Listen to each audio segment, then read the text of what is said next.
आज हम जानकारी प्राप्त करेंगे कि एक परामर्शदाता के रूप में अध्यापक की क्या भूमिका है, या उनकी भूमिका का वर्णन करें कि या अध्यापक की भूमिका का, उनके रोल का क्या इम्पोर्टेंस है। तो इसमें हम बताएंगे कि अध्यापक द्वारा परामर्श कार्य करने के लिए कुछ आवश्यक शर्तें हैं जिनका निश्चित रूप से पालन होना ही चाहिए। जैसे नंबर 1 पे हम इसमें बताएं कि वो मानसिक रूप से स्वस्थ हो। दूसरा ये कि निर्देशन कॉन्सेप्ट की जानकारी हो। तीसरा, सकारात्मक अनुशासन की भावना हो। नंबर 4, सकारात्मक सोच हो। नंबर 5, विशिष्ट बच्चे हों या सामान्य से कम IQ वाले बच्चे हों, उन्हें सकारात्मक सलाह दी जाए और सोच भी उनके साथ पॉजिटिव होनी चाहिए, सकारात्मक होनी चाहिए। नंबर 6, परामर्श काल जब तक चल रहा है तब तक परामर्शदाता या परोक्ष रूप में जो टीचर हैं उनकी ये ड्यूटी है कि यदि बच्चे को कहीं भी किसी भी तरह से कठिनाई है, कोई प्रॉब्लम है, तो बच्चे को परामर्श देने के लिए, उसको गाइड करने के लिए, उनको सलाह करने के लिए स्वयं अध्यापक, स्वयं टीचर जो एक परामर्शदाता के रूप में है, वो पहल करे, खुद स्वयं पहल करे, बच्चों से अपेक्षा नहीं करे। क्यों? क्योंकि बच्चा तो शिक्षक से या परामर्शदाता जिसे हम कह रहे हैं उनसे झिझक या डरवश कुछ कहने में संकोच करता है। नेक्स्ट हम बता सकते हैं कि अध्यापक का व्यवहार और उसकी आदतें बच्चे के व्यवहार के अनुसार हो जानी चाहिए। जिस लेवल का बच्चा है उसके अनुसार ही परामर्शदाता को बन जाना चाहिए, तो रिजल्ट उसमें 100% मिलता है। ये नहीं कि जैसा मैं कहूँ वैसा तुम करो, तो उससे रिजल्ट नहीं मिल पाएगा। फिर ये कि एक उत्तम परामर्शदाता यदि बेहतरीन सलाहकार है, एक अच्छा टीचर है, तो उसके लिए ये भी आवश्यक है कि यदि विद्यार्थी को बेस्ट बनाना है, तो ये आवश्यक है कि सहयोग और स्वतंत्रता जरूर दे। ये नहीं कि जो मैं कहूँगा वो तुम करो, जैसा मैं चाहूँ वैसा तुम करो, नहीं। आप उनको, बच्चों को सकारात्मक सहयोग दीजिए, सकारात्मक स्वतंत्रता दीजिए, पॉजिटिव एटीट्यूड रखिए, पॉजिटिव सोच रखिए, तो बच्चे आपको 100% रिजल्ट देंगे, बच्चे निश्चित रूप से बनेंगे।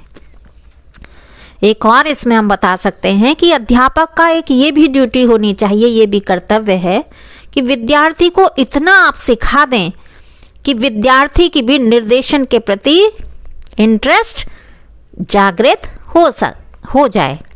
जैसे यदि एक अच्छा टीचर है क्लासरूम में और बच्चा, स्टूडेंट्स उससे प्रभावित है, तो फिर वो जीवन में उसको अपना एक आइडियल बना लेता है, आदर्श बना लेता है, तो वो भी फिर वैसा ही उसी का, अपने टीचर का अनुकरण करके वो भी समाज में जो भावी नागरिक बनाना चाहता है, तो वो भी, उसके अंदर ये भी रुचि जागती है कि मैं भी इन्हीं परामर्शदाता, अपने इन्हीं टीचर के रूप में मैं भी समाज में स्थापित हूँ और अच्छे स्टूडेंट, देश के भावी नागरिकों का निर्माण करूँ।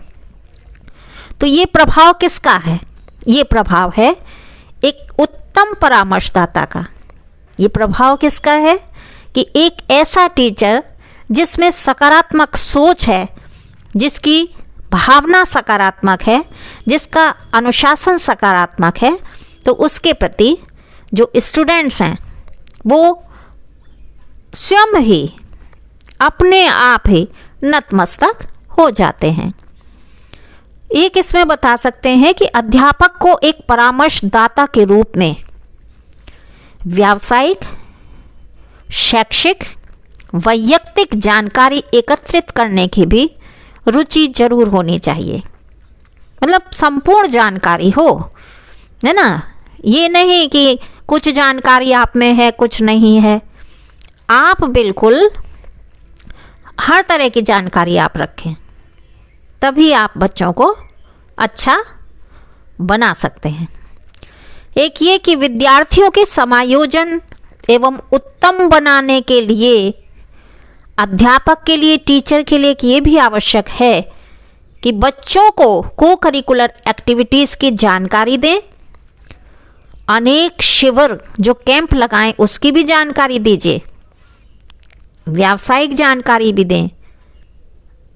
तो ये सब अध्यापक परामर्शदाता के रूप में दें। तो बच्चों, निष्कर्ष रूप में हम यही कह सकते हैं कि अध्यापक ही तो परामर्शदाता है।